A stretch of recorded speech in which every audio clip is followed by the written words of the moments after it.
और मोक्षार्थ जब प्राप्त किया तो महाराज क्या पाया कि माता मैना अपनी पार्वती पुत्री को तप करने के लिए आज्ञा दे देती है। अब माता पार्वती घर में यज्ञ प्राप्त करती हुई जब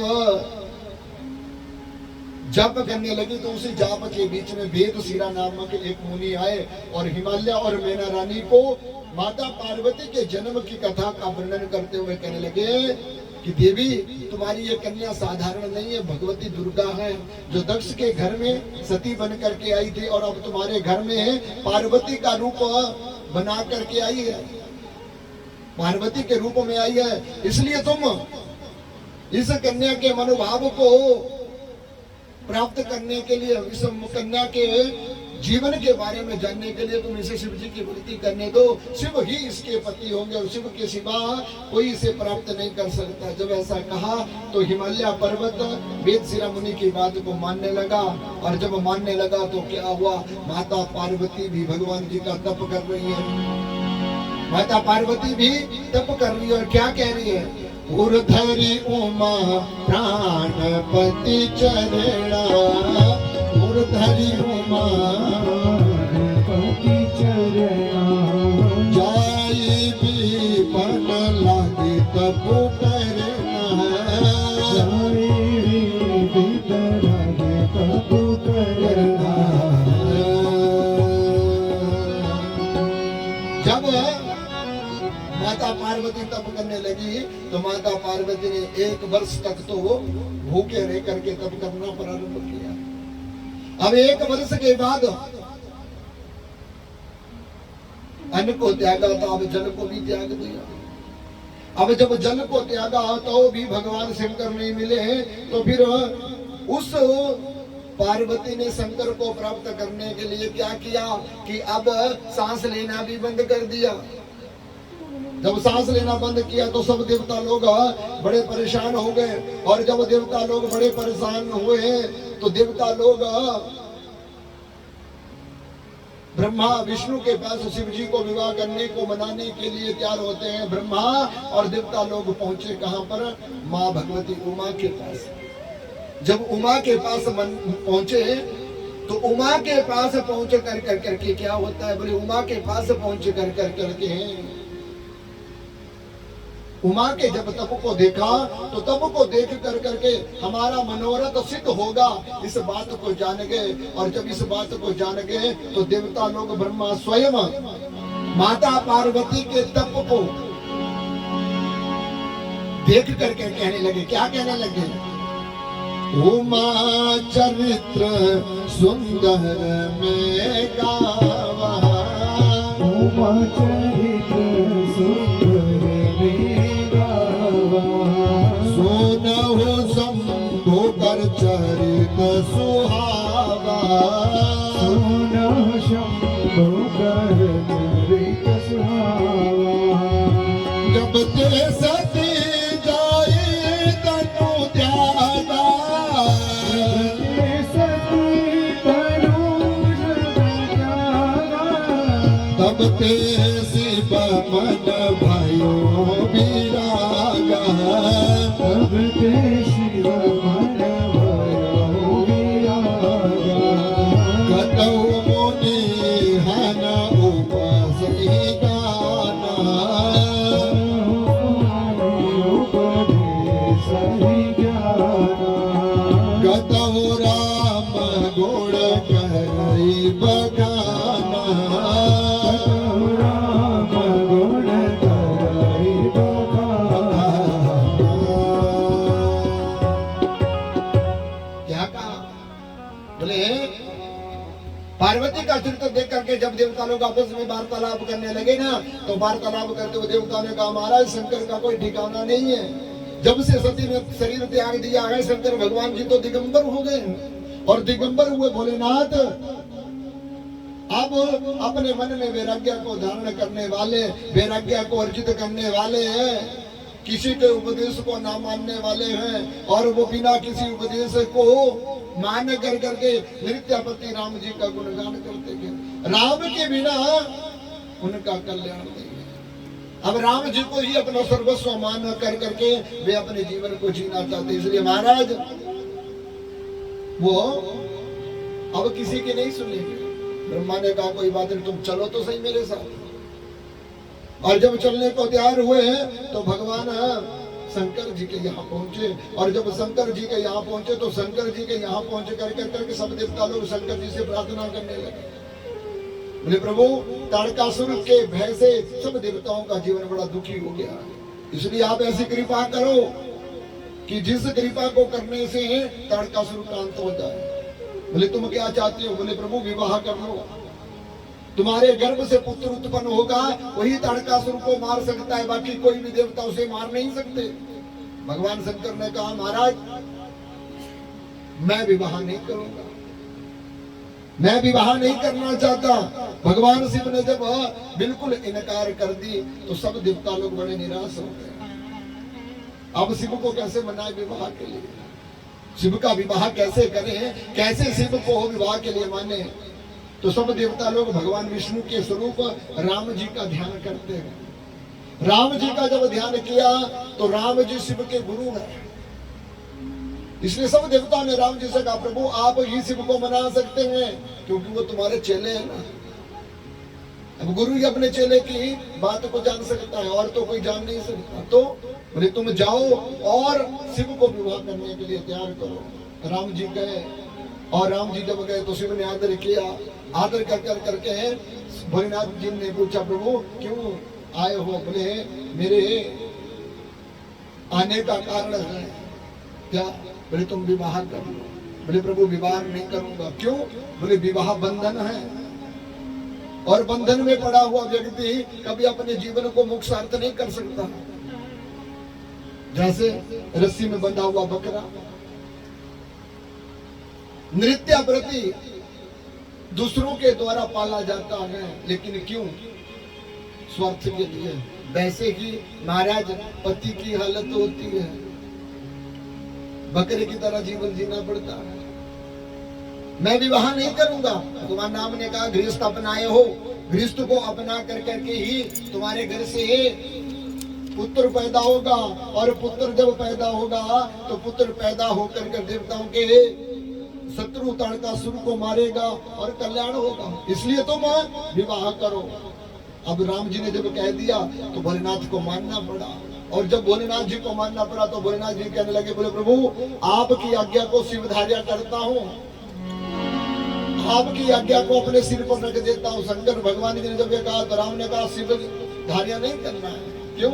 बोले तुम्हारे सिर पर गंगा है, तुम तो समाधि में चले जाओगे, और सिर पर मेरी आज्ञा रखोगे ना तो गंगा के साथ बह जाएगी, फिर तुम विवाह नहीं करोगे। तो बोले अपने हृदय में उधार लो, और जब तक तुम्हें मेरी आज्ञा आपके हृदय में नहीं उतरेगी ना तब तक उसका कल्याण नहीं होगा। इसलिए कहने लगे, क्या कहने लगे? सिर धरिया आयुष करई तुम्हारा, सिर धर आयुष करई तुम्हारा, परम धर्म या नाथ हमारा, परम धर्म यह नाथ हमारा, परम धर्म या नाथ हमारा, परम धर्म यह नाथ हमारा। मैं आपकी आज्ञा का पालन करूंगा, अपने हृदय में आपकी आज्ञा को रख कर करके उसे पूर्ण करूंगा। लेकिन जैसे ही ये हुआ तो राम जी चले गए। राम जी जब चले गए तो राम जी की आज्ञा को प्राप्त कर करके शंकर भगवान जी ने कहा कि किस स्त्री से मेरा विवाह देवता लोग कराना चाहते हैं। सप्तऋषियों को बुलाया। सप्तऋषियों को जब बुलाया तो सप्तऋषियों को बुला कर करके कहा कि सप्तऋषियों जाओ और हिमालय की पुत्री पार्वती नाम की कोई कन्या है जो मुझे प्राप्त करने के लिए तप कर रही है, जरा तुम जाकर के देखो तो सही क्या वो तप कर रही है। देवता लोग झूठ बोल रहे हैं। जब इस प्रकार से कहा तो सप्तऋषि चले और जाकर करके शंकर की आज्ञा से पहुंचे पार्वती के पास। और जब पार्वती के पास पहुंचे तो वहां जाकर के सप्तऋषि क्या देखते हैं? तुलसीदास बाबा बड़े सुंदर स्वरूप में वर्णन करता है। ऋषि हन गौरी देखी ता कैसी मूर्ति मंत तपस्या जैसी। सिया राम जय जय राम, सिया राम जय जय राम। ऋषि गए तो क्या देखा? बोले तपस्या में साधु भेष में बैठी हुई वो माता पार्वती। उस कन्या को जब देखा तो ऋषि गए और सोच विचार करते हुए पार्वती की पुत्री बुद्धि कितनी होगी, बुद्धि और बल को जानने के लिए जब कन्या के पास गए तो कन्या के पास जाकर के कन्या ने भी ऋषियों को आते हुए देखा, प्रणाम किया। और जब प्रणाम किया तो प्रणाम कर करके ऋषियों ने पूछा तुम कौन हो और क्यों इस घोर जंगल में तप कर रही हो? तुम्हारे तप करने का कारण क्या है? क्या तुम कोई देवी हो, किसी सिद्धि को प्राप्त करना चाहती हो या कोई कन्या? तो माता पार्वती ने कहा महाराज क्षमा कर देना, मैं बताना चाहती हूँ। क्या? बोले ना तो मैं कोई देवी हूँ और ना ही किसी प्रकार की कोई योगिनी, मैं तो एक कन्या हूँ। दक्ष के यहाँ जन्म लिया, पति से द्रोह हुआ और पति से द्रोह होने के बाद पिता के यज्ञ में मुझे देह त्यागना पड़ा। अब अपने शरीर के मनोवांछित पति को प्राप्त करने के लिए, शिव आराधना के लिए मैं इस घोर जंगल में आई हूँ। शिव को प्राप्त करना चाहती हूँ, इसलिए तप कर रही हूँ। हिमालय की पुत्री, मेरा नाम पार्वती है। जब इस प्रकार से कहा तो मेरा नाम पार्वती है, तो पार्वती सप्तऋषियों ने देखा तुम तो अच्छे घर में जन्म ली हो और अच्छे घर में जन्म लेने के कारण तुम्हारे अंदर ये कुबुद्धि कैसी आ गई? बोले महाराज कैसी कुबुद्धि?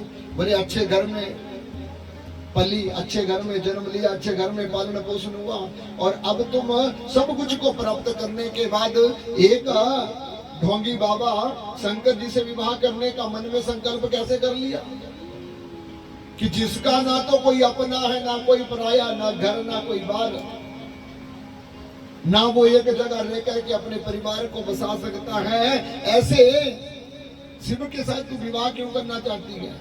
मुझे लगता है कि कहीं तू नारद की बातों में तो नहीं आ गई, कहीं नारद ने तुझे ये शिक्षा तो नहीं दी कि तू भगवान शिव का ध्यान पूजन कर, तपस्या कर और तू शिव से विवाह कर। इसलिए देवी मुझे बताओ तुम्हारे जीवन में शिव को प्राप्त करने की इच्छा कैसे जागृत हुई? पार्वती ने कहा महाराज ऋषियों सुनो, नारद के बारे में आप अपशब्द कहेंगे ये मुझसे सहन नहीं होगा, ये मुझसे सहन नहीं होगा। क्यों? बोले नारद मेरे गुरु है और गुरु होने के कारण मैं गुरु की बातों को अनादर नहीं कर सकती। क्यों? बोले जो गुरु की बातों का अनादर करता है, शिष्य लोग बड़े ध्यान से सुन लेंगे, जो शिष्य है, गुरु एक ऐसी ज्योति है जो अंधकार को तो मिटाती है, लेकिन अगर गुरु के मन में दोष जागृत हो गया ना तो जन्म जन्म नहीं 7 जन्मों तक उस कुल का अंत कर देती है। ये ध्यान से सुन ले, गुरु से बढ़कर के भगवान नहीं है और गुरु जिसके जीवन में आ जाता है उसके लिए वो गुरु ही सबसे बड़े भगवान है। क्योंकि श्लोक में स्पष्ट भाव में लिखा है गुरुर ब्रह्मा गुरुर विष्णु गुरुर्देवो महेश्वर। अब गुरु 3 रूप में विराजमान रहकर के एक आत्मा का दर्शन करवाता है, वो है परमात्मा महादेव।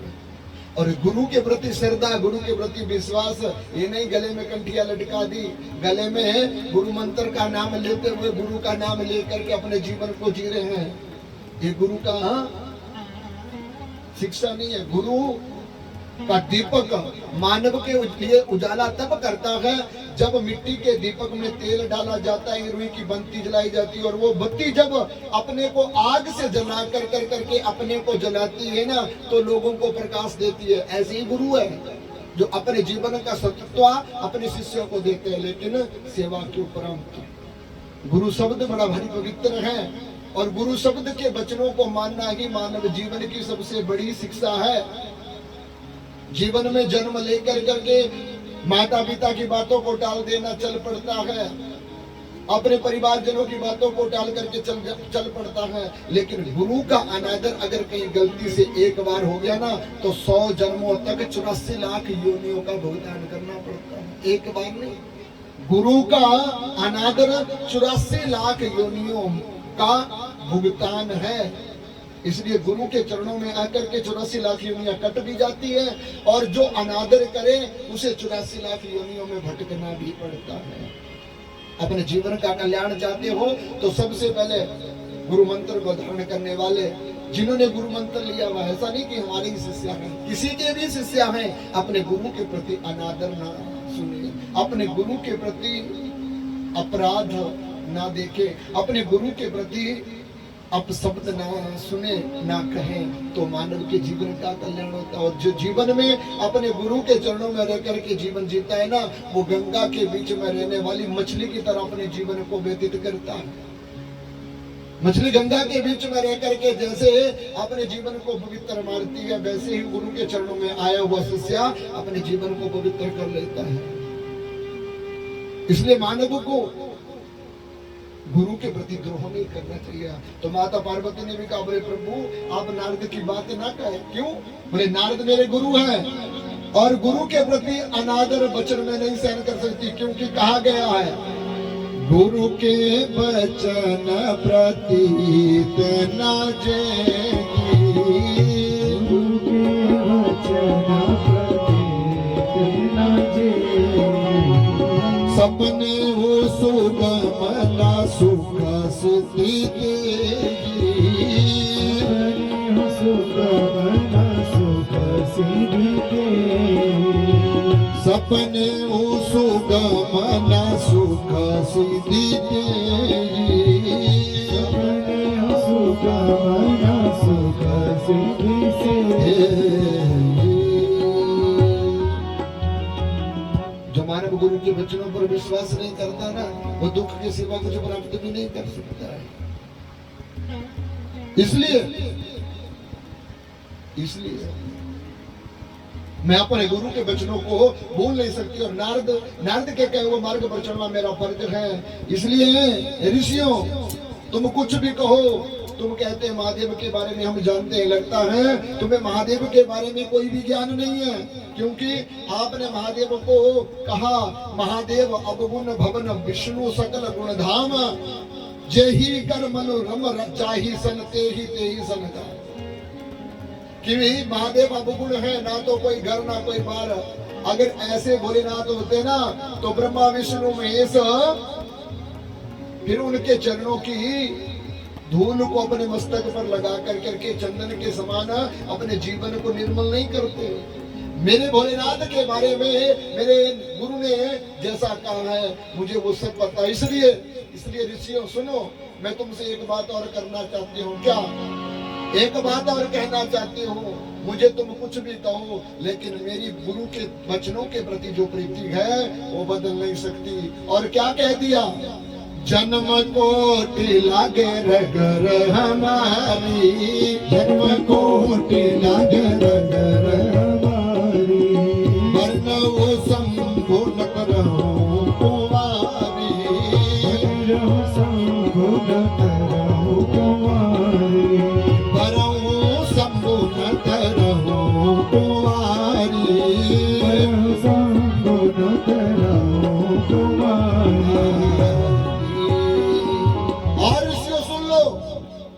अगर शंभु मुझे प्राप्त नहीं हुआ तो मैं अपने जीवन को अंत कर दूंगी, लेकिन किसी और व्रत को प्राप्त करने वाली नहीं। मैं शंकर के सिवा किसी को अपना पति नहीं बनाऊंगी, ना मैं बनना चाहती हूँ। ये कह करके सप्त ऋषियों के सामने जब ये बात कही तो सप्त ऋषि समझ गए कि माता पार्वती का विश्वास अटल है, और अटल विश्वास को तोड़ना बड़ा मुश्किल है।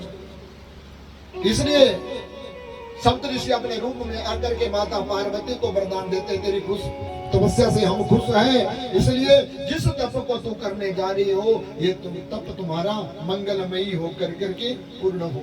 सप्त ऋषि वहां से चले गए शंकर जी के पास, और शंकर जी के पास जब गए तो शंकर जी के पास जाकर के माता पार्वती के तप के बारे में उन्होंने कहा। और सप्तऋषियों ने कहा, महादेव आप जब हिमालय के घर में तप करने के लिए गए थे तो कामदेव देवताओं का कार्य पूर्ण करने के लिए, तारकासुर को मारने के लिए आपको समाधि से जब उठाने लगे तो आपने कामदेव को तीसरी आंख से भस्म कर दिया था। उनकी पत्नी ने जब रोना प्रारंभ किया तो रुद्र रूप में आकर के अपने काम को तो भस्म कर दिया। जब राख का ढेर बना काम का शरीर, रति रोने लगी तो आपके अंदर दया आ गई। और मानव का जीवन होना भी ऐसा ही चाहिए, भोलेनाथ की तरह। अगर जीवन में बुरा कर्म हो तो आग से ज्यादा भटकन क्रोध होना चाहिए। और अगर कोई दयावान व्यक्ति हो और संतोष को लेकर के आया हो तो मानव को जल की तरह निर्मल हो जाना चाहिए। यही मानव की क्रिया है। लेकिन कलयुग का मानव इन क्रियाओं को भूल गया है, ईर्ष्यालु है। मुंह से तो मीठा बोलता है लेकिन मीठे के साथ कब जहर घोल रहा है किसी को पता नहीं लगता। राम राम तो सब मुंह से बोलते हैं लेकिन बगल में रखी हुई छुरी कब काट देगी इस बात का ज्ञान नहीं है। इसलिए कलयुग में मानव को कलयुगी आवरण को उतार देना चाहिए। मानव का चेहरा दिखता कुछ और है और होता कुछ और है। इसलिए अपने जीवन के चेहरे को सजाने के लिए मानव अनेक पाप कर्मों के द्वारा आवरण ग्रहण कर लेता है और फिर भगवान जी का भक्त बनकर करके फिरता रहता है। तो ध्यान से सुन लो, ऐसी भक्ति प्रभु को प्रिय नहीं है। मानव से भगवान कुछ नहीं मांगते गए, मानव से भगवान मांगते हैं क्या? प्रेम। और अगर उस प्रेम में भी द्रोह हो, उस प्रेम में भी ईर्ष्या हो, उस प्रेम में भी लालच हो जाए तो भगवान को वो प्रेम भी प्यारा नहीं लगता। इसलिए सप्तऋषियों ने कहा, प्रभु वही पार्वती जो तुम्हारे पास तप करने के लिए आती थी, आपकी पूजा करने के लिए आती थी, उसी पार्वती ने तुम्हें पति बनाने का निश्चय कर लिया है। और पति का बनाने का जब निश्चय कर लिया है तो तुम्हारे सिवा वे किसी को पति बनाना नहीं चाहती। इसलिए महादेव तुम ऐसी कृपा करो, क्या बोले, उस पार्वती का कल्याण करने के लिए, पार्वती का कल्याण करने के लिए तुम उससे विवाह कर लो। जब इस प्रकार से कहा तो पार्वती का विवाह सुनकर करके, पार्वती के बारे में सुनकर के शंकर भगवान जी भी पार्वती को प्राप्त करना चाहते हैं। तो शंकर भगवान जी अब स्वयं माता पार्वती की परीक्षा लेने के लिए गए। बूढ़े ब्राह्मण का रूप बनाया और परीक्षा लेने के लिए जब गए तो जाकर करके अपने धीर वीर पुरुष स्वरूप को प्राप्त करते हुए जब भगवान शंकर गए तो शंकर भगवान जब वहां पर गए तो शंकर भगवान जी वहां पर जाकर के उस कन्या के तपस्या को देख कर करके उस कन्या से पूछा, देवी बताओ तुम कौन हो और इस घोर जंगल में आकर के क्या करना चाहती हो? तुम इस घोर जंगल में आकर के क्या कर रही हो? तो माता पार्वती ने कहा कि मैं शिव को प्राप्त करने के लिए आई हूँ, लेकिन शिव मुझे नहीं मिले। अब मैं इस शरीर का त्याग करना चाहती हूँ, इस शरीर का त्याग करना चाहती हूँ। भगवान भोलेनाथ ने कहा, देवी सुनो, अपने जीवन में मरना ही सबसे बड़ी बात नहीं है। जीवन के कर्म को करते करते जीवन किस कर्म को प्राप्त करता वो अपने जीवन में सुख लाभ प्राप्त करता है, इस बात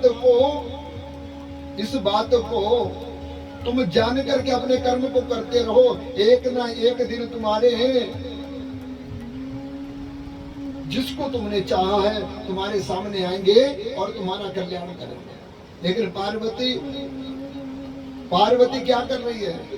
पार्वती उस बूढ़े की बात को न सुनकर करके साथ में अग्नि जली हुई है और उस अग्नि में जाकर करके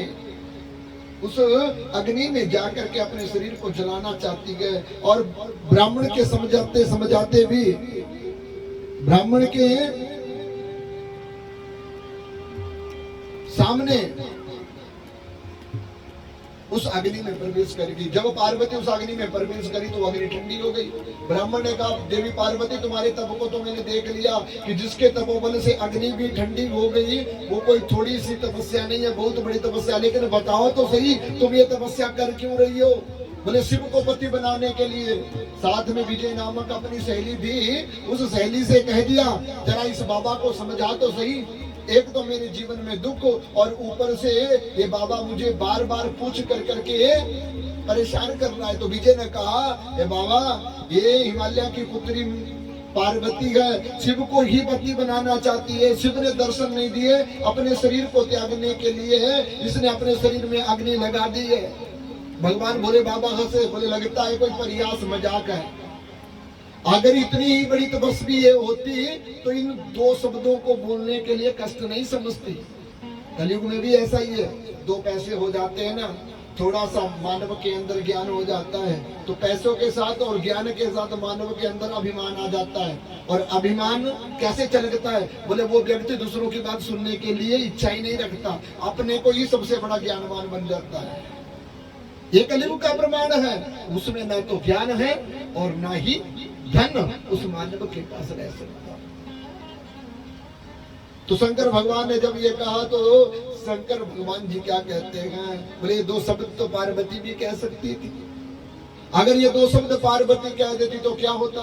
तो पार्वती ने कहा, बोले ब्राह्मण देवता, जो मेरी सखी ने कहा ना, ये सब बात ठीक है, जो सब बात ठीक है, तो मैं अपने शंकर को प्राप्त करना चाहती हूँ। अगर तुम शंकर के बारे में मुझे जानते हो तो बताओ। तो ब्राह्मण ने कहा, अगर तुम मुझसे पूछती हो तो वो तो सबसे ज्यादा अवगुण अमंगल हीन है, ना तो कोई घर ना कोई बार, ना खाने के लिए रोटी, ना पहनने के लिए कपड़ा, ना रहने के लिए कोई मकान।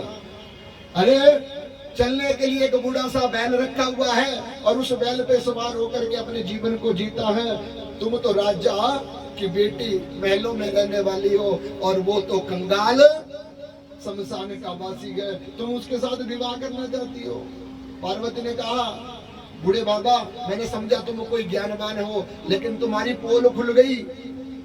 तुम शंकर को ये सब शब्द कह करके मैं जान गया तुम कितने बड़े ज्ञानवान हो। इसलिए शंकर भगवान रामचरितमानस में तुलसीदास भगवान स्वयं कहते हैं कि जो दूसरों की निंदा करता है, दूसरों की निंदा सुनता है, वही पापी नहीं है। बोले जो दूसरों की निंदा सुन करके चोरी करते हुए घर घर में चुगली करता है, वो व्यक्ति भी महापापी है।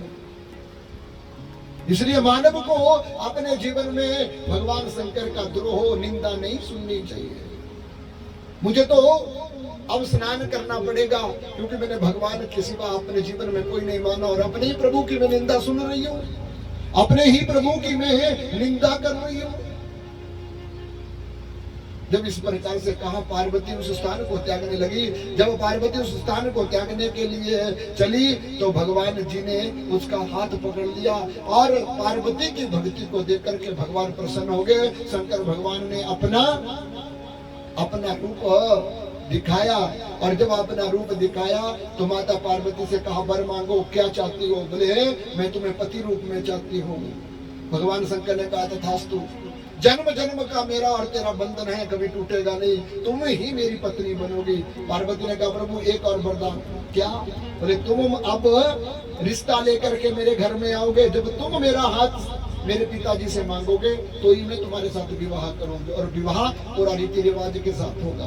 तो जब ऐसा कहा तो शंकर भगवान जी ने भी हाँ कर दी। और अब शंकर भगवान जी गए हिमालय के घर में। हिमालय के घर में जब गए तो माता पार्वती का हाथ मांगा। हाथ मांग कर करके अब सप्त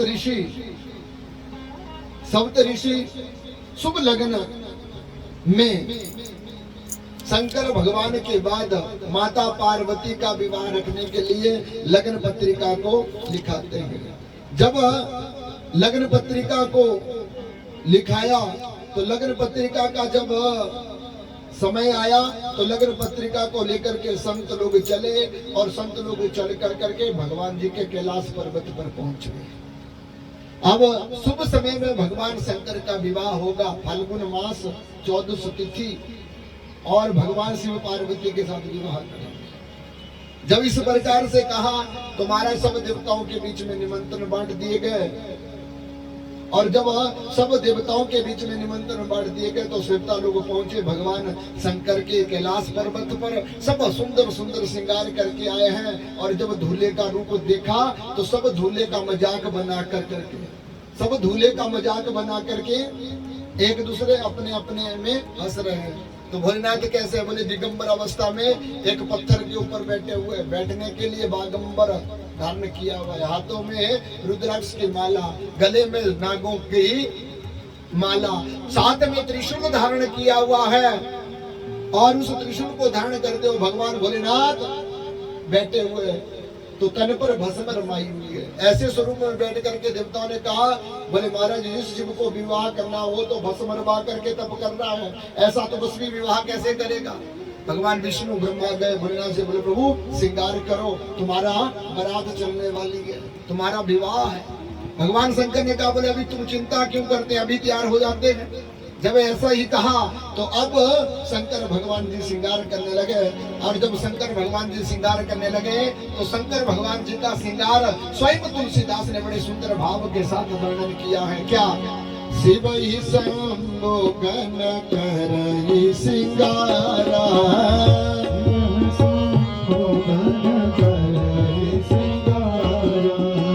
जटा मुकुट अहि मोरु सवारा, जटा मुकुट अहि मोरु सवारा, कुंडल कनक पहिरे प्याला, कुंडल परिराला, धन भभूति पटके हरि चाला, धन भभूति शशि ललाट सुंदर सिर गंगा, शशि ललाट सुंदर सिर गंगा, नैन दीनी उपवीत भुजंगा, नैन दीनी उपवीत भुजंगा।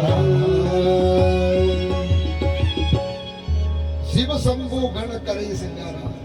अब शंकर जी का श्रृंगार शंभु लोग करने लगे, गण करने लगे, तो क्या हुआ? बोले चिता की भस्म को बुलाया, चिता की भस्म को भगवान शंकर ने अपने शरीर में लपेट दिया, जटा मुकुट अहि मोर समारा, जटाएं जो थी ना उसका शंकर जी ने लपेटा मार करके अपना मुकुट बना लिया और कुंडल कनक पहिरे ब्याला, कानों में नागों के कुंडल बनाए पहन लिए और नागों का ही हार बना करके गले में लपटा दिए और फिर अपने ललाट पर चंद्रमा को चढ़ा करके सुंदर गंगा का दर्शन कराते हुए नैन तीन उपवीत भुजंगा, अपने तीसरे नेत्र में काजल धारण किया और यज्ञ उपवीत भगवान शंकर ने नागों का वास्तुका बना करके शंकर भगवान जी ने नंदी को आगे किया और देवताओं से कहा क्या कहा? बोले महाराज शिव बारात में तैयार है, दूल्हा तैयार है। सब देवता लोग हंसने लगे, बोले ऐसे दूल्हे को ले जाकर के कहीं हम ना मार खाए, दूल्हा होना चाहिए। प्रभु ये क्या कर दिया? बोले क्या हुआ? बोले प्रभु ऐसे दूल्हे नहीं बनेंगे, तो बोले तुम्हें श्रृंगार करना पड़ेगा। फिर ब्रह्मा विष्णु भगवान शंकर जी का श्रृंगार करने लगे, फूलों की माला, भगवान के सिर पर मुकुट और सब नागों को छिपा कर भगवान जी अब बड़े सुंदर स्वरूप में नंदी को सवार किया। शंकर भगवान जी को बैल पे बिठाया और हिमालय के घर की तरफ शंकर भगवान जी की बारात चल पड़ती है। तो कैसे चली?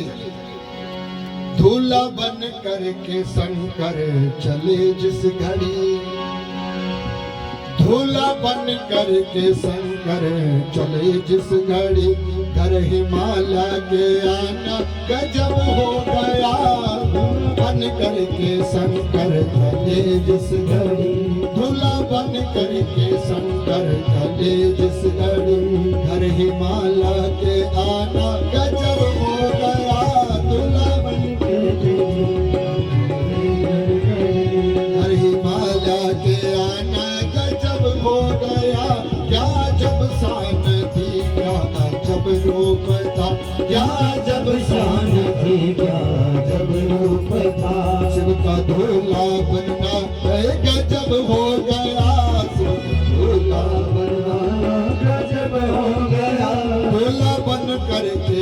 कर चले जिस घड़ी, दूल्हा बन करके शंकर चले जिस घड़ी। हिमालय के आना गजब हो गया, दूल्हा बन करके शंकर चले जिस घड़ी।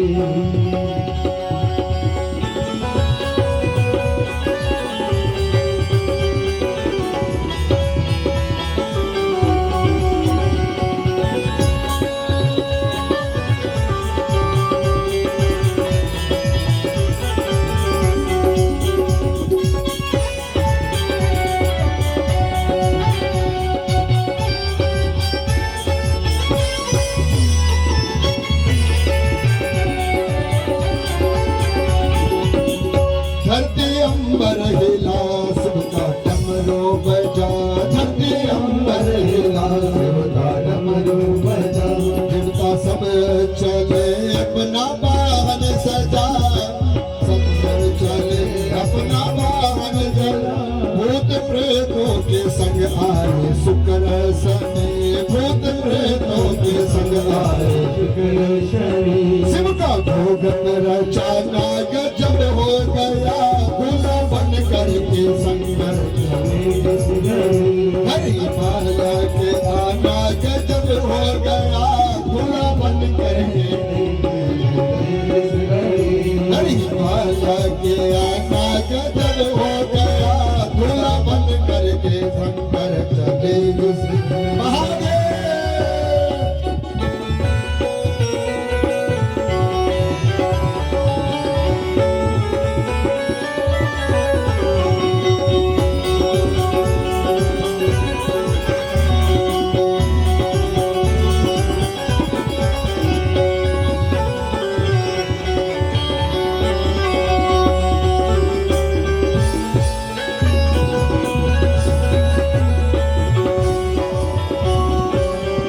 ब्रह्मा विष्णु जी देखो बराती बने, ब्रह्मा विष्णु जी देखो बाराती बने।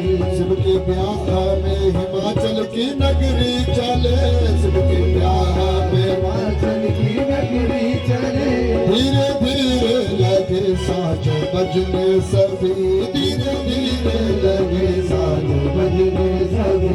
शिव का डमरू बजाना गजब हो गया, दूल्हा बन करके शंकर चले जिस घड़ी। दूल्हा बन करके शंकर चले जिस घड़ी। हरिमाला के आना गजब हो गया, दूल्हा बन करके शंकर चले जिस घड़ी। हरिमाला के आना गजब हो गया, क्या अजब शान थी, क्या अजब रूप था, क्या जब शान थी क्या गजब रूप था। शिव का दूल्हा बनना एक गजब हो गया, दूल्हा बन करके शंकर चले जिस घड़ी। दूल्हा बन करके शंकर चले जिस घड़ी। हरिमाला के आना गजब हो गया, हरिमाला के आना गजब हो गया, हरिमाला के आना गजब हो गया, हरिमाला के आना गजब हो गया।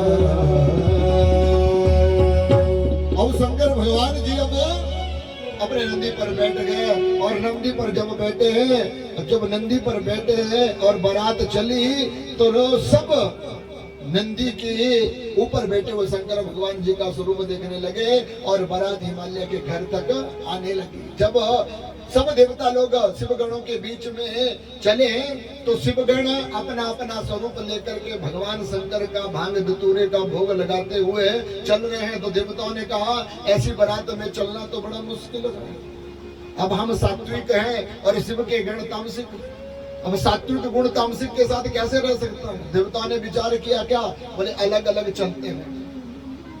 जैसे देवता लोग अपना अपना स्वरूप अलग कर करके चलने के लिए तैयारी बांधी, तो शंकर भगवान जी ने भी देख लिया कि देवता लोग चालाकी करने लगे।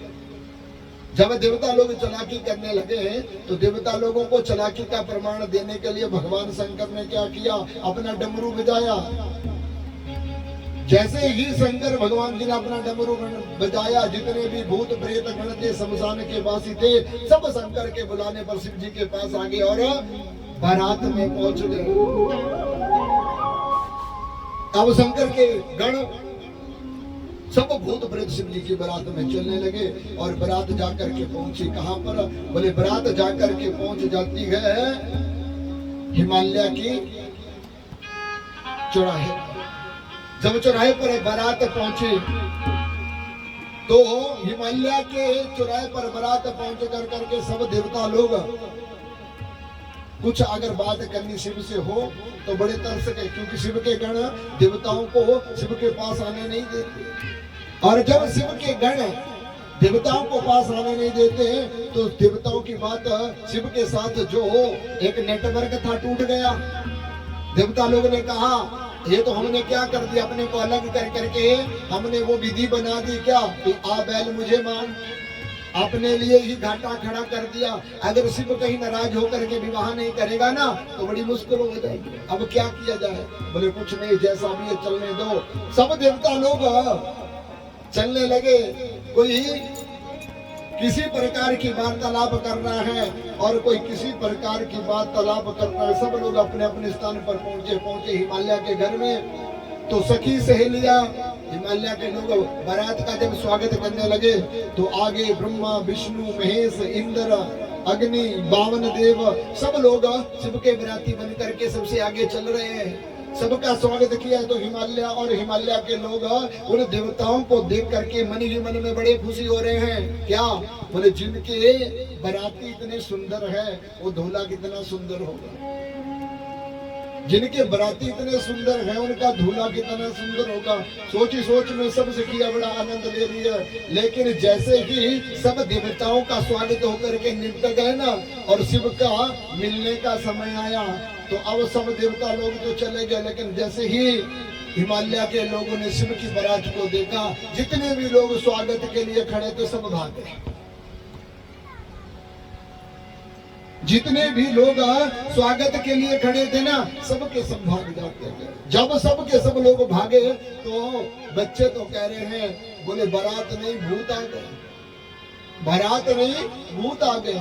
और जब ऐसा कहा तो गांव की स्त्रियां बच्चों से पूछती है बोले बताओ तो सही शिव की बारात कैसी है, दूल्हा कैसा है। जब शिव की बारात के बारे में वर्णन होने लगा तो सखियां दौड़ करके किसी तरह अपने को बचा करके जब आई तो अपने को बचा करके आकर करके माता मैना पार्वती की सखियां बारात को देख कर करके माता मैना रानी हाथ में आरती की थाली लेकर के खड़ी हुई थी। जैसे ही शिव की बारात आई तो आरती की थालियां की जो ज्योतियां थी वो बुझ जाती है। अब आरती की थाली पहले हाथ में थी, गिरने के बाद कहां चली गई किसी को मालूम नहीं। सब डर करके भाग जाते हैं। और मैना रानी ने जब दूल्हे को देखा तो 5 मुख जटा मंडल जिसके मस्तक पर चंद्रमा विराजमान है, भयंकर भूत प्रेतों के साथ नंदी पर सवार होकर के जब भोलेनाथ बारात के साथ लेकर के आंगन में पहुंचे तो माता पार्वती तो बेहोश हो गई, मैना रानी भी बेहोश हो गई, सखियां भी बेहोश हो गई। कैसा दूल्हा। माता मैना रानी को जल छिड़क कर करके बेहोशी दूर करी और माता मैना रानी बेहोशी दूर कर करके उन भूत प्रेतों का दृश्य और अपने जुमाई राजा के बारे में जब सोचने लगी बोले नारद को बुलाओ, सप्तऋषियों को बुलाओ जिन्होंने मेरी बेटी के गले में ये फंदा डाला है। मैं अपनी बेटी के गले को फांसी लगा दूंगी, जल में डुबो करके मार दूंगी, लेकिन ऐसे दूल्हे को अपनी बेटी नहीं दूंगी। मैना रानी अभी विवाह करने से जब मुकरी तो चारों तरफ मैना, चारों तरफ मैना की बातों का हाहाकार मच गया। देवताओं को पता लगा कि मैना रानी ने अपनी बेटी का विवाह करने से इनकार कर दिया। क्यों? बोले शिव के स्वरूप से डर गई है। नारद गया समझाया, मैना तू ये क्या कहती है। हिमालय गया, सब देवता लग गए, लेकिन किसी की बात ना मान करके तुम सब झूठ बोलते हो और झूठ के कारण आज मेरी ही बेटी का जो जीवन है नरक में डाल। भगवान विष्णु ने समझाया देवी ये भोलेनाथ है, सब देवता लोग भी इनसे परेशान हैं। जीवन के स्वरूप को लेकर के अपने धर्म को प्रेम अर्जित करते हैं। तो तुम भी संख्या लेकर के इनका दर्शन करने के लिए गई थी परीक्षा के लिए, तो भगवान जी ने परीक्षा के स्वरूप में अपना रूप ऐसा बना लिया। भगवान शंकर से सुंदर इस जग में कोई, भगवान शिव से सुंदर इस जग में कोई नहीं है। इसलिए अगर तुम अपनी पत्नी का सुंदर दूल्हा शिव को देखना चाहती हो ना, तो शिव को ही मन में ध्यान करते हुए तुम मेरे साथ दूल्हे के पास चलो और तुम्हें वो रूप दिखाई देगा। जब ऐसा कहा तो मैना रानी ब्रह्मा विष्णु की बात मानी और मन में शिव नाम को लेकर के शिव के पास गई। तो सुंदर स्वरूप को देख करके अब माता मैना रानी विवाह के लिए तैयार हो गई। और जब विवाह के लिए तैयार हुई मैना रानी, तो मैना रानी अब विवाह की छवि को देख कर करके जब तैयार हो गई, तो तैयार होकर करके भगवान शंकर भी अपने बरातियों के साथ विवाह मंडप में सब देवताओं के साथ चले। तो जब देवताओं के साथ मंडप में पहुंचे, तो हिमालय ने शिव भगवान का स्वागत करते हुए वेदी में बिठाया। राम विवाह में भोजन बाद में हुआ था, लेकिन शंकर जी का जब विवाह हुआ तो शिव जी के जितने भी गण थे ना, उनको भोजन पहले करवा दिया। तो गणों को भोजन कराने लगे और शंकर भगवान जी वेदी में आ गए। अब शंकर भगवान जी जब वेदी में आए, तो वेदी में आकर करके शंकर भगवान जी का आदर सत्कार करते हुए सब देवता लोग, सब शिव के जो गण हैं, शिव को अपना जवाई राजा मान कर करके बड़ा आनंद प्राप्त करते हैं। और जैसे ही आनंद प्राप्त किया, तो सभी हिमालय के लोग माता मैना रानी से कह रहे हैं, बोले तेरी पुत्री तो बड़ी धन्य है, तेरी पुत्री तो बड़ी धन्य है। कैसे? बोले जिसने शिव जैसे पति को प्राप्त किया है, क्योंकि शिव से बढ़कर के देव कोई नहीं है। स्वस्ति वाचन होने लगा, और जब स्वस्ति वाचन होने लगा तो महाराज स्वस्ति वाचन के साथ वैदिक मंत्रों का उच्चारण हुआ। और जब वैदिक मंत्रों का उच्चारण हुआ, तो वैदिक मंत्रों के साथ शिव का गोत्र गण पूछ कर करके अब विवाहिक कार्य होने लगा। और हिमालय ने भी संकल्प लेकर के कन्यादान का संकल्प शंकर जी के हाथ में रख दिया। जब लगन पूर्ण हो गया, तो अब शिव के गण भोजन करके आए। माता पार्वती को शिव के साथ जब देखा, तो शंकर भगवान जब अपने शिव के गणों के साथ मस्त होकर के शिव का विवाह का आनंद लेते हुए कहने लगे, क्या बोले प्रभु, आज माता जी के दर्शन को प्राप्त होकर करके, माता जी के दर्शन को प्राप्त होकर के आज हम अपनी माता को साथ में देख करके बड़े आनंदित हो गए। इसलिए प्रभु आज अपने इस स्वरूप का दर्शन हमारे जन्मों जन्मों की प्यास को मिटाता है। तो भगवान शंकर भी अपने गणों को प्रसन्न देख करके अपना डमरू उठा दिया। और जब डमरू उठाया, तो प्रसन्नता से भगवान जी ने अपने डमरू में आवाज कर दी। और जब डमरू में आवाज कर दी, तो जितने भी शिव के गण थे, शिव के गण भी अपने ताल मृदंग लेकर करके भगवान के विवाह का उत्सव मनाने लगे। तो आओ मिलकर के हम लोग भी उस उत्सव का कुछ हिस्सा प्राप्त करते हुए अपने जीवन का कल्याण करें। और क्या कहेंगे? मेरे सिवा दा डमरू बजया, बजरा बीच कैलाश दे। बोले शंकर भगवान की। लगता है आप सब लोग इस कथा से नाराज हो, या मेरे से नाराज है, या गर्मी से नाराज हो। कोई ना कोई तो कारण है, क्योंकि आपके अंदर सबके वो हर्षोल्लास नहीं है, खुशी नहीं है। और खुशी जब तक भगवान के नाम की ना हो ना, तब तक भगवान का नाम जीवन में कल्याण नहीं देता, जीवन में मोक्ष नहीं दे सकता। इसलिए कहेंगे क्या? वो मेरे सिवा दा डमरू बजया, बजया बीच कैलाश दे। वो मेरे भोले दा डमरू बजया, बजया बीच कैलाश दे। मेरे सिवा दा डमरू बजया, बजया बीच कैलाश में। मेरे सिवा दा डमरू बजया, बजया बीच कैलाश दे।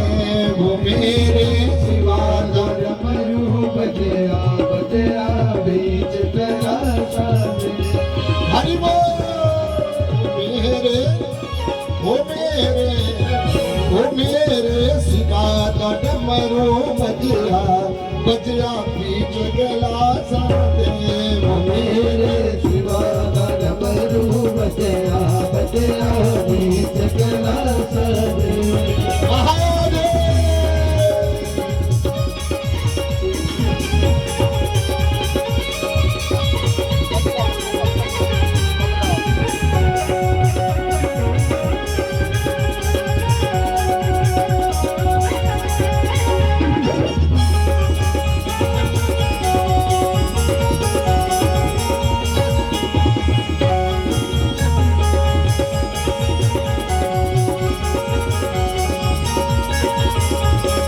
हाथ में घड़ विगता जल पानी घड़ विगता जल पानी हाथ में घड़ विगता जल पानी हाथ में घड़ विगता जल पानी गणेश बात चरण दुलाए दुलाए रूप तेरा सामे ढूंढे डमरू बजया बजया बीच कैलास में बीच गलासा दे वो बजया बीच गलासा दे वो बजया बीच कैलास में हो गया बीच कैलास में वो मेरे सिवा का डमरू बजया बजया बीच गलासा दे वो मेरे डमरू बजया बजया बीच कैलास में महादेव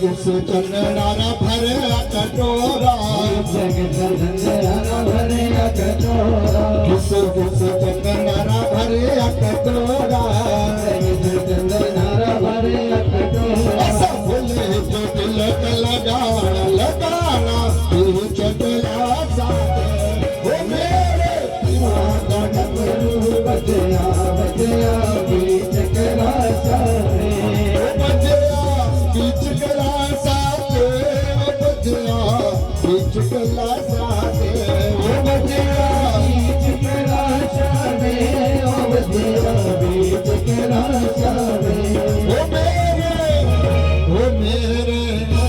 वो मेरे सिवा का डमरू बजया बजया बीच गलासा दे मेरे शिवा का डमरू बजया बजया बीच कैलास में महादेव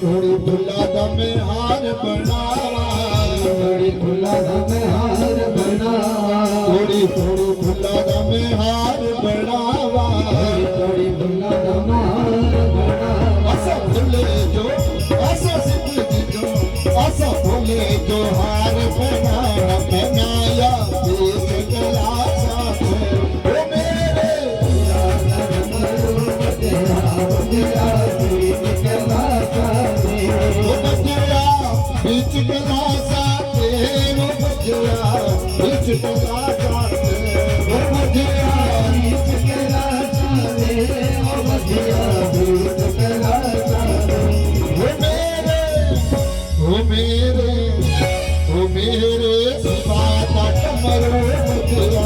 बजरा बीच बिलासा हो मेरे वादा बजरा बीच बिलासा बजरा बीच बिलासा बजरा बीच बिलासा बजरा बीच बिलासा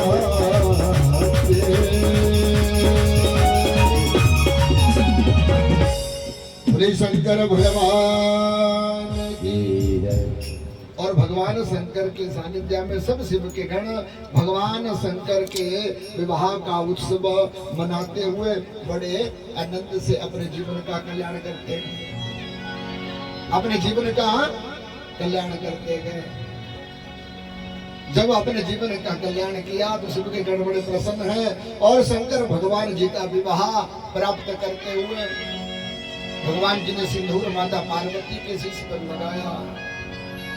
भगवान जी 3 दिन तक हिमालय के घर रहे।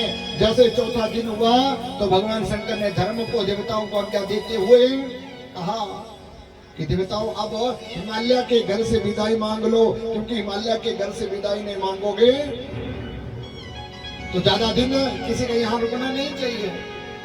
जब ऐसा कहा तो चौथे दिन माता पार्वती शंकर भगवान अब क्या करते हैं, हिमालय के पास जाकर के विदाई मांगने लगे।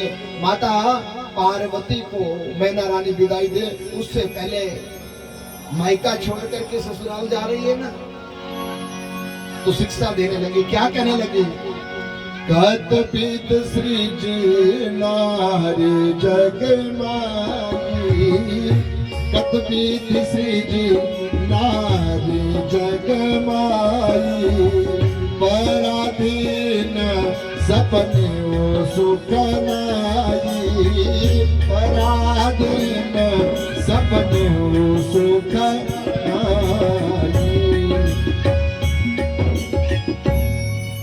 मैंने कहा देवी तुम दूसरों के घर जा रही हो, तुम दूसरों के घर जा कर करके नारी पराधीन है और परधीनता को सपने में भी स्त्री को त्यागना नहीं चाहिए। अपने जीवन को पति के प्रति पराधीन करना ही नारी का सबसे बड़ा सौभाग्य है।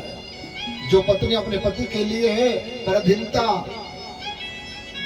स्वीकार कर लेती है, वही पत्नी अपने जीवन के पति के सुख को प्राप्त कर सकती है। क्या कहने लगी, करयो सदा शंकर पद पूजा, करयो सदा शंकर पद पूजा, नारी धर्म पति देवो ना दूजा, नारी धर्म पति देवो ना दूजा।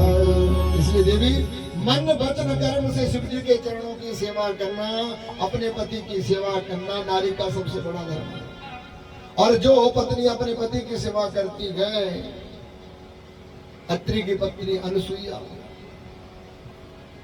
गंधर्व की पत्नी देवहूति, जिन्होंने अपने जीवन में पति की सेवा करते हुए अपने जीवन में स्थित्व प्राप्त किया हुआ है। इसलिए देवी तुम अपने पति के सिवा ससुराल में जाना चाह रही हो और ससुराल में जाकर करके तुम अपने पति के सिवा किसी का कहना मत मानना। अपने पति के लिए कभी अगर कुछ कहे भी तो उस बात को सुनना भी नहीं। अपने पति के सिवा तुम्हारे लिए जीवन में परमात्मा को नहीं। और शास्त्र भी कहता है कि पति स्त्री के जीवन में जब आ जाता है तो उस स्त्री का पति गुरु और परमात्मा पति ही होता है। लेकिन कलयुग की व्यवस्था क्या कहे महाराज, आज ना वो पति रहेंगे ना ही वो पत्नियां हैं। अब सब खत्म होता जा रहा है और जब से खत्म होता जा रहा है ना तब से विनाश भी शुरू हो गया। हर साल बाढ़ आने का कारण और कुछ नहीं, मानव के अपने कर्म है। हर साल अपने जीवन में दुख आने का कारण और कुछ नहीं, अपने किए हुए कर्मों का फल है। इसलिए मानव को अपने जीवन में अपने कर्मों का फल अगर प्राप्त करना है, अपने जीवन में अपने कर्मों का लाभ अगर प्राप्त करना है तो पत्नी को पति की सेवा, शिष्य को गुरु की सेवा, बच्चों को माता पिता की सेवा और घर के बूढ़ों को गौ माता की सेवा करनी चाहिए। अतिथि देवो भव, घर में आए हुए अतिथियों का आदर सत्कार, घर में आकर कर करके संतों की सेवा, ब्राह्मणों के लिए नित्य प्रति निष्ठा रखना मानव के जीवन का कार्य। जिस घर में ये आदर आज भी है उस घर में कलयुग नहीं आता, क्योंकि कलयुग के दोष गुण किस किस घर में रहते हैं? बोले जिस घर में माता पिता के प्रति द्रोह रहता है, जिस घर में बच्चे अपने माता पिता की बात नहीं मानते, समझो उस घर में कलयुग है। जिस घर में अपने से बड़ों का आदर नहीं होता उस घर में भी कलयुग रहता है। जिस घर में गऊ नहीं है उस घर में भी कलयुग रहता है। और जिस घर में गुरुओं का गुरु मंत्र ना गूंजता हो, संतों का आगमन ना होता, जिस घर में संतों का चिंता ना बजता हो उस घर में भी कलयुग का वास रहता है। इसलिए मानव को माता पार्वती को मैना शिक्षा दे रही है, पुत्री अपने घर में आकर के अपने पति के सिवा किसी को अपना मुंह नहीं दिखाना चाहिए। पत्नी का सौभाग्य पति के साथ है, इसलिए तुम अपने जीवन में पति को ही सर्वस्व मान कर करके अपना कल्याण करो और यही कल्याण तुम्हारे जीवन का कल्याण करेगा। तब मैना रानी ने जब ये कहा तो अब माता मैना पार्वती को जाने के लिए इजाजत देती है और शंकर भगवान सब देवता गणों के साथ अब बारात को माता पार्वती को विदाई देने लगे। और क्या कहा? जगति माता पितु शंभो भवानी, तई सिंगार ना कहो बखानी। सिया राम जय जय राम, सिया राम जय जय राम। करहि विविध विधि भोग विलासा, गगन समेत बसई कैलासा। सिया राम जय जय राम, राम सिया राम जय जय राम। माता पिता से विदाई ली माता पार्वती शंकर जी के साथ कैलाश पर्वत की तरफ चल पड़ी। और जब कैलाश पर्वत की तरफ चली तो कैलाश पर्वत में जाकर के शंकर के साथ पहुंची अपने ससुराल। और माता पार्वती शंकर का सब देवताओं ने कैलाश पर्वत पर बड़ा स्वागत किया। स्वागत करने के बाद सब देवता लोग भोग प्रसाद को पा कर करके कैलाश पर्वत पर आनंद मनाते हैं। दूसरे दिन प्रातः काल ही भगवान शंकर और माता पार्वती अपने आसन पर बैठे सब देवता लोग आकर के उपहार देने लगे। भगवान शंकर ने सब देवताओं को उपहार देकर करके विदा किया और सब देवता लोग अब अपने घर जाने लगे। कुछ समय के बाद देवताओं को दुख से निवारण करने के लिए तुलसीदास बाबा ने बड़े सुंदर भाव से लिखा कि माता पार्वती और शंकर भगवान जी ने एक बालक को जन्म दिया, एक बालक को जन्म दिया। और क्या कहा? जब जन्मे वो सठ बदन कुमारा,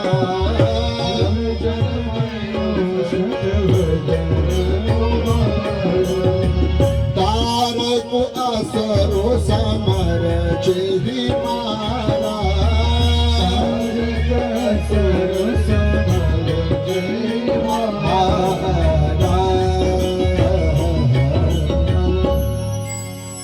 फिर बालक का जन्म हुआ और बालक का जन्म हुआ तो बालक का नाम रखा गया कार्तिक। बोलो गुरु कार्तिक जी महाराज की।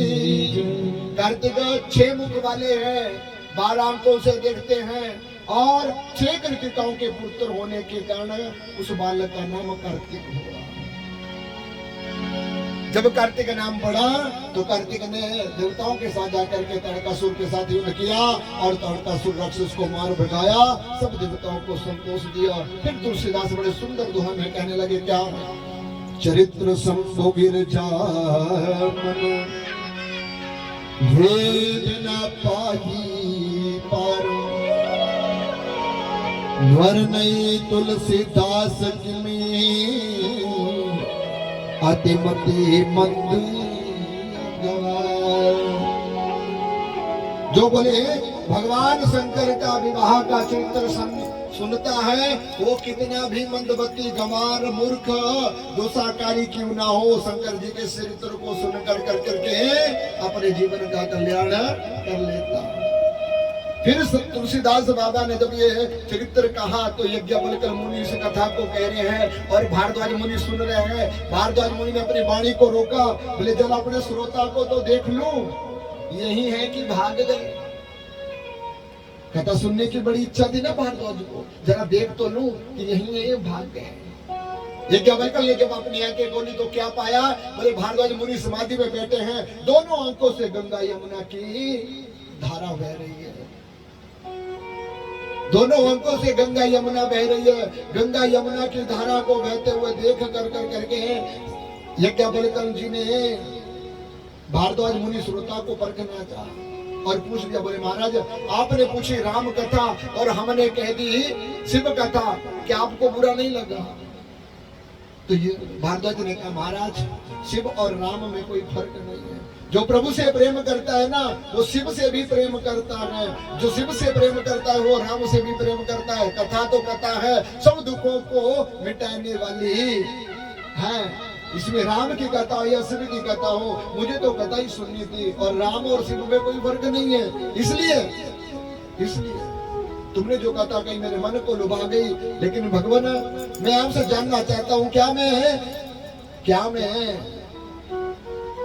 मैं इस कथा को सुनने का अधिकारी हूँ?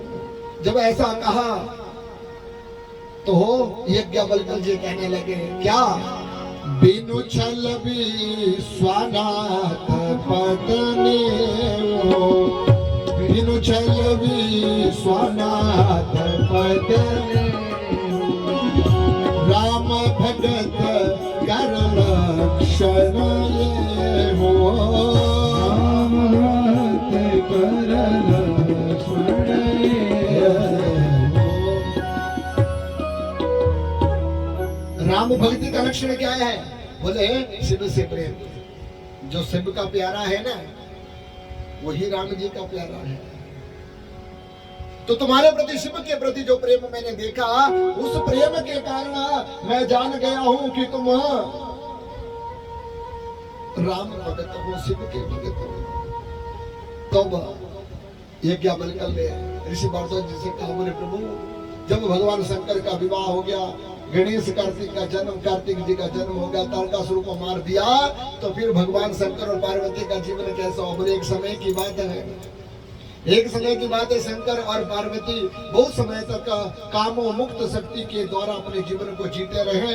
लेकिन एक दिन भगवान शंकर को क्रोध से मुक्त हुआ देख करके भगवान शंकर बड़े शांत स्वभाव में बैठे हैं, तो माता पार्वती पूजा कर रही है और भगवान के मन को जब शांत पाया तो माता पार्वती शंकर से बोली, प्रभु आप मेरी पूजा को स्वीकार करते हुए मेरे मन में एक प्रश्न है, क्या मैं उस प्रश्न को पूछूं? तब क्या हुआ? बोले शंकर भगवान ने कहा, देवी पार्वती तुम क्या पूछना चाहती है, पूछो। तो माता पार्वती कहने लगी, क्या एक बार ते ही तर प्रभु गयो, एक बार ते ही तर प्रभु गयो, करो बिलो के ओर आते सुख भयो, करो बिलो के ओर आते सुख भयो, कुंद इंदुधर जोर शरीरा, कुंद इंदुधर जोर शरीरा, भुज प्रलंब पर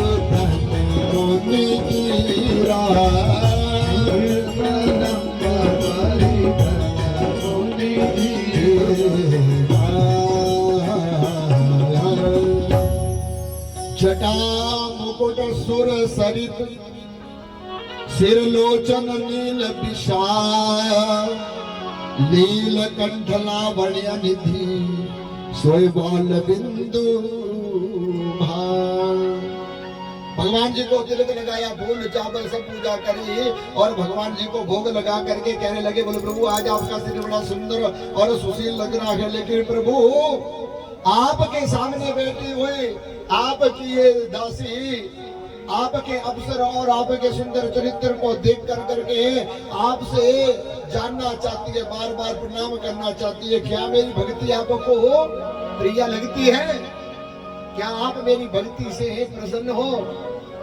और ये करके माता पार्वती ने प्रणाम कर दिया। जब प्रणाम किया तो तुलसीदास बाबा बड़े सुंदर भाव से कहते हैं, क्या करी प्रणाम राम त्रिपुरारी,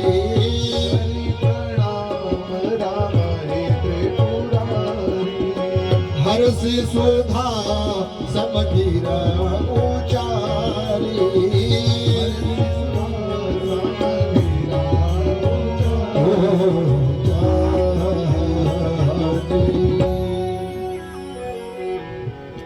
भगवान ने जब ये सुना, त्रिपुरारी का नाम जब सुना तो भगवान जी हंसे और हंस करके अपने पार्वती को कहते हैं, पार्वती तेरी पूजा से मैं प्रसन्न हूँ, अगर तेरी पूजा से प्रसन्न नहीं होता तो जन्मों जन्मों तक तुझे अपनी पत्नी क्यों बनाता?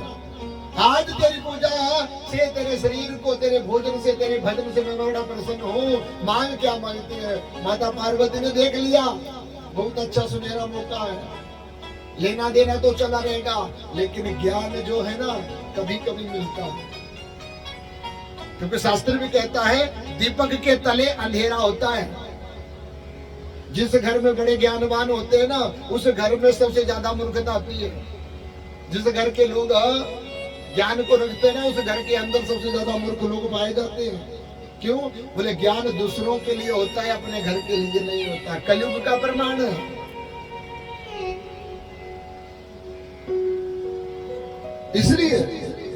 इसलिए माता पार्वती ने समझ लिया कि कहीं मैं शिव के पास रह करके भी अगर अमर तत्व नहीं पूछ सके तो मेरा कल्याण नहीं होगा। और क्या कहा?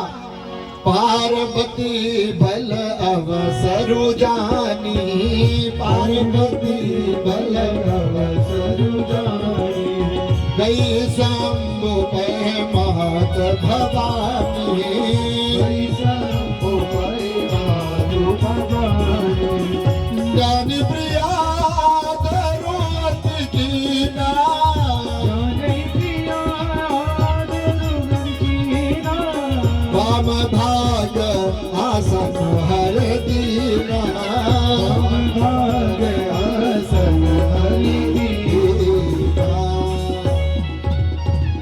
जब माता पार्वती ने सुंदर अवसर पाया तो माता पार्वती शंकर जी के पास कहने लगी, बोले पूजा को तो स्वीकार किया। शंकर ने अपने वाम भाग में माता पार्वती को बिठाया और कहा, स्वामी ने कहो मैं तो तुम्हारा दास हूँ, तुम्हारी पूजा स्वीकार क्यों नहीं करूंगा? माता पार्वती ने कहा, प्रभु आप तो मेरे दास है, मैं भी आपकी दासी हूँ, लेकिन मेरे मन में एक बड़ा संशय है। क्या? बोले जब दक्ष के घर में जन्म ली सती मेरा नाम था और दंडकारण्य वन में राम जी को देख करके मेरे मन में संख्या हुई थी ना, वो संख्या अब तक नहीं गई। ये राम आपके भगवान कैसे हुए? ये राम कौन है? कैसे आपके ईश्वर हुए? कैसे राम का जन्म हुआ? कैसे राम का विवाह हुआ? कैसे राम का यौवन बीता? कैसे सीता चोरी हुई?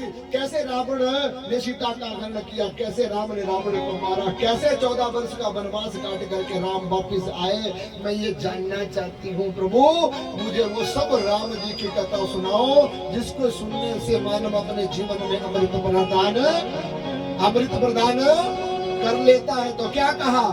हर हरि राम चरित्र सब आए, हर राम चरित्र सब आए, प्रेम पुलक लोचन जल छाये, प्रेम पुलक लोचन जल छाये। शंकर भगवान कहने लगे, जब राम जी का नाम लिया तो भगवान जी के आंखों से छप छप कर करके आंसू बहने लगे और माता पार्वती से कहने लगे, पार्वती तेरे मन में संख्या राम के बिना है। जब तक तुझे राम के बारे में ज्ञान नहीं तब तक तेरा मन संकित है, और जब तू राम जी का ज्ञान प्राप्त कर लेगी ना तब तेरे मन में संख्या नहीं होगी। इसलिए तू राम के ऊपर संख्या नहीं, अब राम के नाम का ज्ञान प्राप्त करना चाहती है तो सुन, अब मैं तुझे भगवान की वो कथा सुनाता हूँ जो क्या करने वाली है। क्या करने वाली है? मंगल भवन अमंगल हारी द्रवहु सुदशरथ अजर बिहारी। सिया राम जय जय राम, सिया राम जय जय राम। करी प्रणाम राम त्रिपुरारी, हर्ष सुदासन गिरा जारी। सिया राम जय जय राम, सिया राम जय जय राम।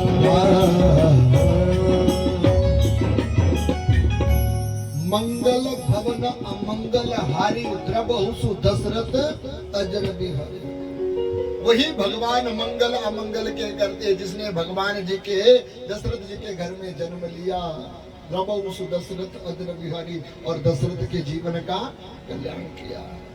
हे गिरजा, तो जिस राम जी के बारे में पूछना चाहती है ना, उस राम जी की कथा मैं तुम्हें सुनाना चाहता हूँ। तुलसीदास चौपाई कह रहा है, और पूरी राम कथा चौपाइयों पर ही आश्रित है। जब तक राम कथा की चौपाइयां समझ नहीं आएगी ना, तब तक राम कथा पल्ले पड़ने वाली। इसलिए चौपाई को बड़े ध्यान से सुनना, और सुन करके क्या कहना। शंकर भगवान कह रहे हैं, धन्य धन्य गिरिराज कुमारी, धन्य धन्य गिरिराज कुमारी। तुम समान नहीं कोई उपकारी, तुम समान नहीं उपकारी। पूछे रघुपति कथा प्रसंगा, रघुपति कथा प्रसंगा। सकल लोक जग पावती गंगा, लोक जग पावती गंगा। शिव जी ने कहा, देवी तुम धन्य हो, तुमसे बढ़कर के धन्य कोई नहीं हो सकता। क्योंकि गृहस्थ के जीवन में पति पत्नी अगर एक जगह बैठे हो ना, तो मकान बनाने की बात, घोड़ा गाड़ी लेने की बात, बच्चों की शादियों की बात, पढ़ाई की बात, सब बातें होंगी।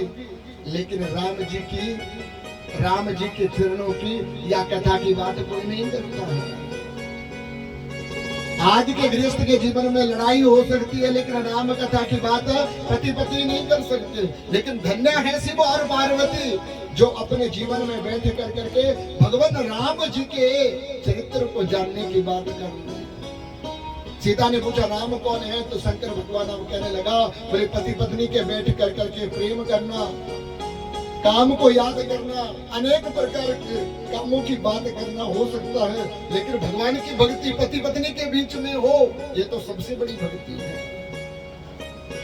भक्ति का स्वरूप पति और पत्नी के बीच में अग्रित जागृत हो जाए तो समझ लो उस जगह पर गंगा और यमुना का संगम हो जाता है। लेकिन घर में पति पत्नी अगर एक जगह बैठे, कलयुग में तो ऐसा समय आ गया है पति पत्नी का मुख नहीं देखना चाहते और पत्नी पति का मुख ना देखना चाहती है, तो फिर गंगा यमुना का संगम कहां से होगा? अगर इस कलयुग में पति पत्नी अपने जीवन को सार्थक बना, क्योंकि राम कथा राम और सीता की कथा है, गृहस्थ की कथा है, और गृहस्थ की कथा में गृहस्थ के जीवन के बारे में बहुत लिखा हुआ है कि जिस घर में पति पत्नी अच्छे होते हैं उस घर में कलयुग नहीं आता है, और जिस घर के पति पत्नी अच्छे नहीं होते उस घर के रोग खत्म नहीं होते हैं। बोले रामचंद्र भगवान की। इसलिए शंकर भगवान कहने लगे माता किससे? पार्वती से। बोले तुम्हारा जीवन तो धन्य है, तो तुम तो राम जी की कथा को सुनना चाहते, इसलिए शंकर कहने लगते हैं बोले जिन्होंने राम जी की कथा को नहीं सुना, राम जी के बारे में जिनका कभी अचर नहीं हुआ, उसका जीवन व्यर्थ कहा है। क्या कहा? जिन हरि कथा सुन नहीं काना वो कानन है रंध्र समाना।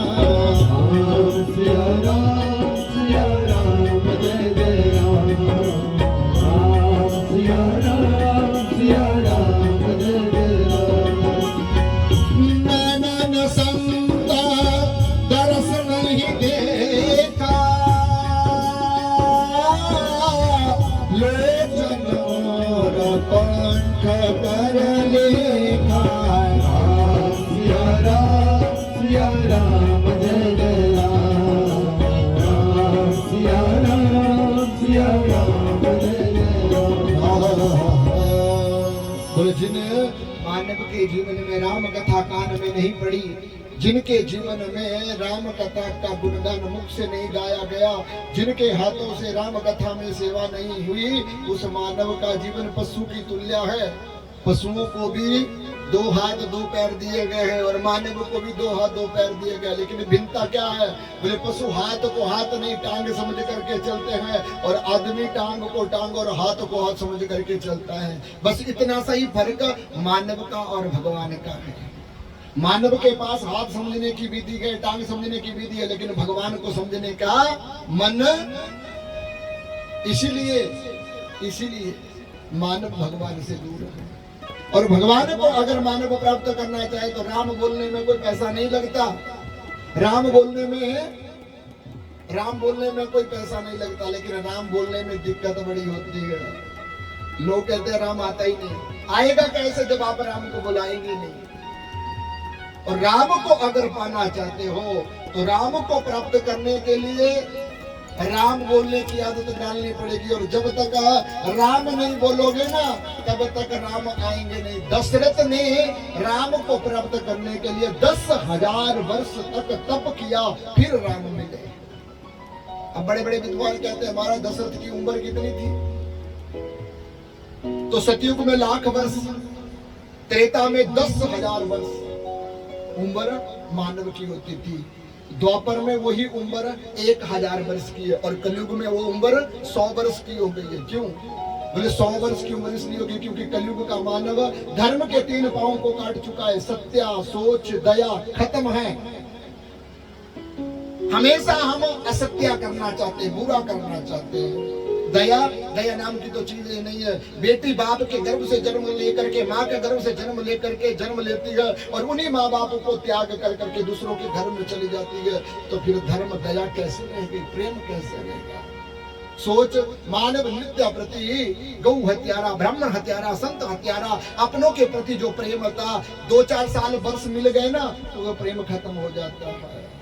इसलिए धर्म के 3 पैर खंडित हो गए और चौथा पैर जो संतोष है वो भी खत्म होने वाला है। इसलिए कलयुग की उम्र में मानव 100 वर्ष जीता है, लेकिन 100 वर्ष भी मानव को पूरे नहीं मिलते। क्यों? बोले 50 वर्ष मानव की नींद में चले जाते हैं। अब देख लो, सुंदर सी बात कह दूं, बुरा मत मानना, इतना बड़ा गांव है, सब लोग सोए होंगे क्योंकि गर्मी में नींद प्यारी होती है। राम कथा प्यारी नहीं है। नींद प्यारी है, राम कथा प्यारी नहीं हो सकती। ये उनका दोष नहीं, कथा का दोष नहीं, ये कर्मों का दोष है। राम उन्हीं को मिलते हैं जिन्ना दिया नीता अच्छिया उंगिया। राम उन्हीं के घर में आ सकते हैं जो राम जी को बुलाते हैं। इसलिए अपने कर्मों के द्वारा ही मानव अंधकार 50 वर्ष नींद में, 20 वर्ष अपने जीवन में बाल्यावस्था, यौवनावस्था, विवाह कर्म, 20 वर्ष बच्चों को पालने में, पढ़ाने में और विवाह करने में कितने चले गए? 40 बच के 10 वर्ष। 10 वर्षों के बीच में जब आदमी के पास उम्र बचती है ना तो सिर दोनों घुटनों के बीच में और टक टक करता है, ना तो कुछ खा सकता है ना ही कुछ पी सकता है। फिर वो मानव कैसे अपने जीवन को जिए, कैसे राम जी का नाम ले? तभी तुलसीदास बाबा ने कहा है कि राम जी को प्राप्त करने के लिए उम्र का लिहाज नहीं, गुरु मंत्र लेने के लिए उम्र का लिहाज नहीं। रामचरित भागवत, शिव पुराण, देवी भागवत, किसी को भी पुराण को पढ़ने के लिए समय नहीं है। जब भी मानव को समय लगे, मानव को वो किताब उठानी चाहिए, पढ़ना चाहिए, गुरु चरणों में रहना चाहिए, तभी मानव का कल्याण, तभी मानव का कल्याण होगा, और नहीं तो मानव कलयुग में आया है, कलयुग में आकर के ही कलयुग में आकर के मर जाएगा। और मरा हुआ मानव ये सोचे ना कि मरने के बाद संतोष मिल जाता है, तो गलत। ध्यान से सुन लेना, गरुड़ पुराण को उठाना, जैसे कर्म बुरे किए होंगे वैसे ही आगे जा करके भी लोहे के सुल गर्म तेल जलती हुई अग्नि के बीच में मानव की आत्मा को जलाया जाता है, तड़पाया जाता है, संतोष नहीं मिलता है। इसलिए अपने जीवन के जीते जी जो कर्म पाप कर्म किए हैं उनको धो डालो, क्योंकि अगर उन कर्मों को धोगे नहीं तो जो चादर भगवान ने आपको दी है, जब उस चादर में दाग देखेंगे तो जिसके पास संभाली है ना, उस चादर के संभालने वाले को भगवान पूछेंगे कि तूने इस चादर को कैसे संभाला, कैसे रखा। और जब तुम कुछ कह नहीं सकोगे ना तो दंड मिलेगा, और दंड इतना भयंकर होता है। 28 प्रकार के नरकों का वर्णन किया गया है, एक भी नरक में सुख नहीं है, सब बढ़ से बढ़कर करके मानव को तीखा तेज जला करके उसके जीवन को दुखी करते हैं। इसलिए मानव को यही इस जीवन में रह करके अपने जीवन की चादर को धो लेना चाहिए। और चादर तब तक नहीं धुलती जब तक राम नाम का साबुन नहीं लगता। चादर तब तक नहीं धुलती जब तक राम नाम का साबुन नहीं लगता, क्योंकि सफेद जो चादर होती है ना, उसके लिए साबुन और निरमा अलग से आता है। क्योंकि सफेद कपड़े में जैसे दाग साबुन लगने के बाद भी रह जाते हैं ना, वैसे कलयुग का मानव है। राम का नाम लेते हुए भी मन में अगर कहीं थोड़ा सा पाप सोच लिया ना तो वो दाग जाने वाले नहीं है। इसलिए सबसे पहले राम जी को प्राप्त करने के लिए कल राम जी का जन्म इस धरती पर क्यों हुआ, क्या कारण है, और कल के ही दिन राम जी जन्म लेकर के हमारे बीच में प्रकट हो जाएंगे। बोले सियापति रामचंद्र भगवान की। तो राम जी का जन्म है, ये नहीं टलकते 2 बजे पहुंचना है। अगर 1 बजे ज्यादा गर्मी है तो 2 बजे से लेकर के 5 बजे कथा कर देंगे, लेकिन कथा में समय से आना है। और हमें बड़ा दोष लग रहा है कि तीसरा वर्ष है, तीसरे वर्ष में भी लोग मन मर्जी से आते हैं। और हमारे शिष्यों के लिए तो सबसे ज्यादा पाबंदियां। अगर तुम्हारे गुरु तुम्हारे पास आए हैं तो नियम से सेवा भी करो और कथा का नियम भी बनाए रखो। जितने भी हमारे शिष्य हैं, समय से कथा में आओ, समय से कथा में आकर के गुरु सेवा करने का अगर मौका मिला है तो सेवा भी करो। तीसरे कल भगवान जी का जन्म है। जो जैसा जिस प्रकार से भगवान जी का जन्म मनाना चाहता है वो मनाए। और इस पंडालों को सुंदर सजा करके राम जी के जन्म की कथा को हम सुनेंगे, अपने जीवन का कल्याण करेंगे। लेकिन नियत अगर अच्छी नहीं तो राम 1 बार क्या 100 बार जन्म लेकर के भी तुम्हारा भला नहीं करने वाले। और नियत अगर अच्छी हो गई तो फिर भगवान तुम्हारा जन्म लेकर के भला करेंगे। और एक छोटा सा भजन है, और भजन के बाद आरती होगी। क्या कहेंगे? जिन दिया नीता अच्छिया हो राम मिले दे, जिन दिया नीता